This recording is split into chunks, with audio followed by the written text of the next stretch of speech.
టీమిండియాలో అతనొక dangerous batsman.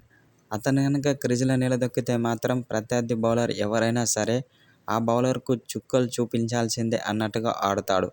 అతను ఎవరో కాదు, టీమిండియా స్టార్ బ్యాట్స్మన్ అయిన విరాట్ కోహ్లీ. విరాట్ కోహ్లీ గనక క్రీజులో ఉంటే మాత్రం ప్రత్యర్థి బౌలర్లకు చుక్కలు చూపించడం ఖాయమని ఆస్ట్రేలియా స్టార్ ఆల్రౌండర్ అయిన గ్లెన్ మాక్స్వెల్ ఓ సోషల్ మీడియా ద్వారా తెలిపాడు. ఎందుకంటే టీమిండియాలో అతనొక అగ్రెసివ్ బ్యాట్స్మన్. టీమిండియాలో విరాట్ కోహ్లీ చాలా డేంజరస్ బ్యాట్స్మన్. అతను గనక క్రీజులో ఉంటే మాత్రం పరుగుల వరద పారించడం ఖాయం. కాబట్టి అతనితో చాలా జాగ్రత్తగా ఉండాలని ఆస్ట్రేలియా ఆటగాళ్లకు సూచించాడు. అనంతరం విరాట్ కోహ్లీ బ్యాటింగ్పై ప్రశంసల వర్షం కురిపించాడు ఆస్ట్రేలియా స్టార్ ఆల్రౌండర్ అయిన గ్లెన్ మాక్స్వెల్. ఇలాంటి బ్యాటర్ను నా క్రికెట్ చరిత్రలోనే చూడలేదని చెప్పుకొచ్చాడు.